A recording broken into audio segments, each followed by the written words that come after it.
안녕하세요. 김태훈 목사입니다. 빵집 목사의 뚜벅뚜벅 메시지. 오늘은 여호수아 묵상 네 번째 시간입니다. 힘든 상황 속에서도 꼭 해야 할 것은 여호수아 4장 1절에서 24절의 말씀 가지고 뚜벅뚜벅 메시지 시작하겠습니다. 자, 여러분 이제 광야 40년의 마침표를 찍고 마침내 그들의 앞에 놓인 범람하는 요단을 건너는 감격을 맛보게 됩니다. 이 감격의 순간 이스라엘 백성은 그 고생스럽게 요단강을 빠져나온 다음 이제 살았다라는 안도의 숨을 내쉰 것이 이 고생에서의 그들은 두 개의 기념비를 세웁니다. 자, 한번 9절 보시겠습니까? 9절에 여호수아가 또 요단 가운데 곧 언약궤를 맨 제사장들의 발이 선 곳에 돌 12를 세웠더니 오늘까지 거기 있더라. 그리고 19절 20절 보십시오. 정월 11일에 백성이 요단에서 올라와서 여리고 동편 지경 길갈에 진침해 여호수아가 그 요단에서 가져온 12돌을 길갈에 세우고, 여기에 공통적으로 우리에게 보여준 것이 돌 12를 세워 기념비로 남긴 것입니다. 자, 요단강을 건너는 그런 긴박하고 힘든 상황 속에서도 하나님의 기념비를 세우도록 시키신 것은 무슨 뜻일까요? 저는 힘든 상황 속에서 꼭 이것만을 해야 된다 라고 하나님께서 오늘 본문에서 말씀하셨다고 저는 생각하는데요. 그게 뭐냐면 기념비를 세우라, 이 말씀을 하셨습니다. 다시 말하면 정말 우리가 힘든 어려운 상황 속에서도 꼭 놓치지 말아야 될 것, 꼭 해야 될 것이 바로 뭐냐면 기념비를 세우는 것입니다. 왜 기념비를 세우라고 했을까요? 그 의미를 생각하면 맞다, 기념비를 세워야 되는 거구나, 이 의미가 이런 것이구나 라는 것을 깨닫게 된다라는 것이죠. 자, 볼까요? 첫 번째입니다. 힘든 상황 속에서 하나님이 기념비를 세우도록 시키신 것은 무슨 뜻일까요? 첫째로 하나님의 인도하심을 잃지 않도록 하기 위함입니다. 모든 것 하나님이 인도하셨다, 이것을 잊어버리지 않도록 기념비를 세웠다는 것입니다. 우리가 힘든 상황 속에서도 꼭 잊지 말아야 될 것은, 다시 말하면 하나님의 인도하심으로 여기까지 왔다, 이것을 여러분 믿고 살아야 한다는 것입니다. 4장 6절에 보십시오. 이것이 너희 중에 표징이 되리라. 표징. 이 말은 히브리 언어로 오트라고 하는데요.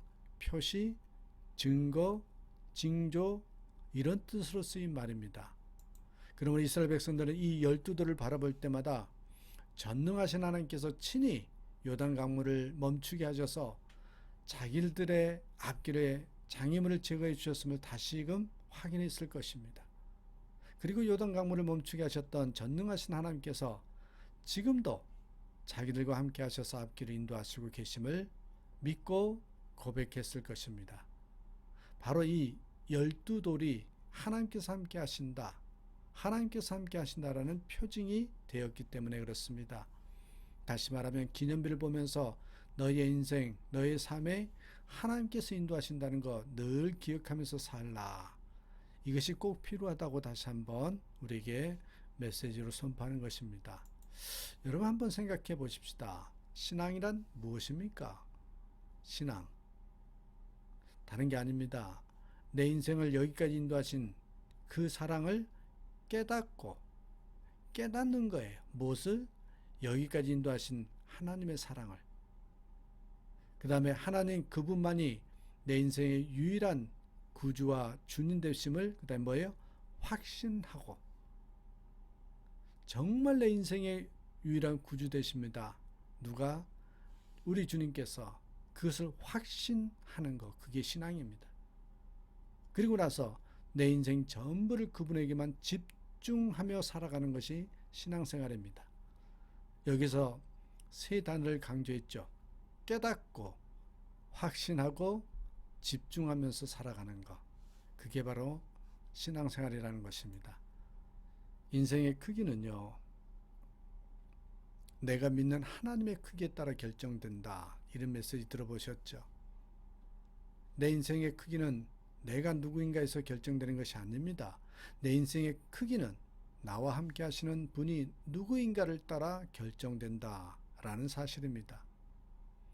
정말 우리가 큰 사람이라는 것은 어떤 나의 능력이나 나의 경력이나 나의 세상적인 가치관이 아니라 하나님이 함께 하기 때문에 내가 큰 자라는 것입니다. 왜 이스라엘 백성들에게 역사가 나타나고 그런 기적이 일어났습니까? 그들이 원래부터 큰 민족이었기 때문입니까? 그들이 원래부터 그렇게 대단한 족속이었습니까? 아니죠. 하나님이 함께 하셨기 때문에 그렇습니다. 이것을 알아야 됩니다. 두 번째로 힘든 상황 속에서도 하나님이 기념비를 세우도록 시키신 이유가 있습니다. 우리가 힘든 상황 속에서도 꼭 이것만은 잊지 말아야 된다. 인생 가운데서. 그게 뭘까요? 두 번째입니다. 뭐랍니까? 다음 세대를 향한 신앙교육 때문입니다. 다음 세대를 향한 신앙교육 때문입니다. 20절 보십시오. 후일에 너희 자손이 그 아비에게 묻기를 이 돌은 무슨 뜻이냐 하거든. 무슨 뜻이냐 하거든. 하나님은 아직 태어나지 않는 후손들을 생각하고 계셨습니다.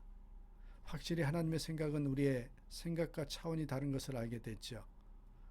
당장 덮칠 것 같은 요단강을 1초라도 빨리 걷는 것이 급하건만 하나님은 그 위급한 상황 가운데서도 그 강 항복판에서 되돌아가서 12개의 돌을 가져오라고 하셨습니다.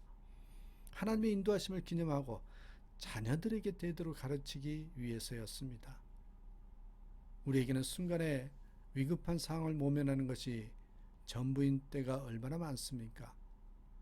그 순간만 지나면 된다. 당장 잘 먹고 잘 살고 위기에서 벗어나는 것에만 급급하건만 하나님께 더 중요한 것이 있습니다. 그것은 곧 우리의 다음 세대를 위한 신앙 교육입니다.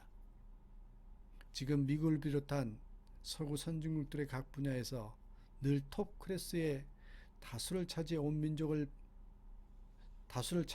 민족이 바로 여러분 아시죠? 유대인입니다. 전 세계 경제를 잡고 있는 민족이 바로 유대인이랍니다. 그들의 우수성의 비결에 대해 스탠포드 대학교 심리학자 젠슨이 흥미로운 연구 결과를 발표했습니다. 그들의 기본적인 IQ는 백인들과 동등하고요. 오히려 일본이나 한국보다 더 낮다고 합니다. 더 다소 낮다고 하는데 그렇다면 그들에게 무슨 특별한 비결이라도 있는 거냐? 그것은 바로요. 부모에게서 교육받은 신앙의 힘 때문이라는 것입니다. 그들은 어릴 때부터 하나님께서 선택받은 민족이라는 그런 특별한 자부심을 전수받는데 그것으로 인해서 여러분 그들은 어느 곳에서 어떤 천대를 받아도 기죽지 않고 당당한 꿈을 갖고 산다는 것입니다. 하나님의 법대로 살면 어디에서든 최고가 될 수 있다. 그 자신감이 충만해서 무슨 분야에 뛰어들든지 머리가 되겠다라는 비전이 확실하다는 것이죠. 그들은 자신의 삶이 하나님의 꿈을 이루는 결정체임을 알고 있는 것입니다. 사랑하는 여러분, 우리가 힘들고 어려울 때도 꼭 잊지 말아야 될 것은 당장 눈앞의 이익만을 생각하는 것이 아니라 내 자손들을 생각하면서 살아가야 한다는 것입니다. 자, 세 번째입니다. 힘든 상황 속에서 하나님이 기념비를 세우도록 시키신 이유가 뭘까? 우리 신앙 가운데, 삶 가운데 꼭 필요한 것이 무엇일까? 바로 이 체험 신앙을 들려주기 위함입니다. 체험 신앙을 들려주기 위함이다. 미국의 대참사 9.11 테러가 일어난 뉴욕의 쌍둥이 타워가 서 있던 곳에는요. 숨진 수천 명의 사람들의 기리는 기념비가 서 있었습니다. 여러분 인천항에 가보면 인천 상륙작전의 영웅 맹하더 장군의 동상이 서 있습니다. 노르망디 해안에 가보면 연합군의 상륙작전을 기념하는 위령비가 서 있습니다. 길갈의 12돌도 엄청난 역사의 현장을 기념하는 상징적인 건축물 가운데 하나였습니다. 그러나 기념비 자체만 가지고는 의미가 없습니다. 거기에 각자의 살아있는 경험, 감동의 스토리가 있어야 한다는 거죠. 우리의 자녀들에게 남의 얘기가 아닌 나의 가슴에서 우러나온 내 체험담을 들려줘야 의미가 있습니다. 역대상 28장 9절 말씀 보십시오. 이렇게 말씀합니다. 이것은 다윗의 유언입니다.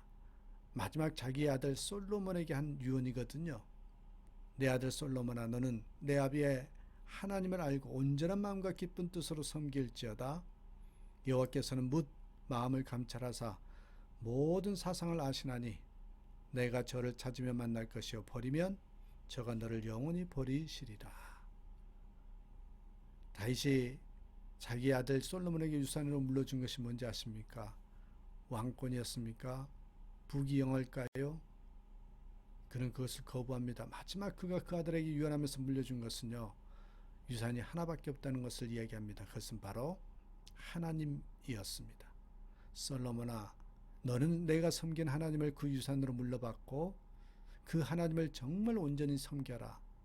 그것이 이 아비의 간곡한 소망이다. 다윗의 유언이었습니다. 극동방송국의 부사장으로 계셨던 주기철 목사님의 아들 주강조 장로님이 이런 간증을 하시더라고요.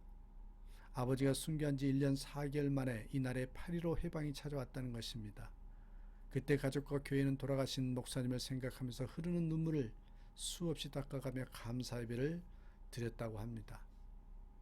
그 당시 그의 어머니 위암으로 언제 돌아가실지 모를 정도로 쇠약해져 있었는데 하루는 인민위원회 간부들이 찾아와서 어머니에게 동과 남산동의 적산 가옥 문서 그리고 논반 문서를 내놓았다고 합니다.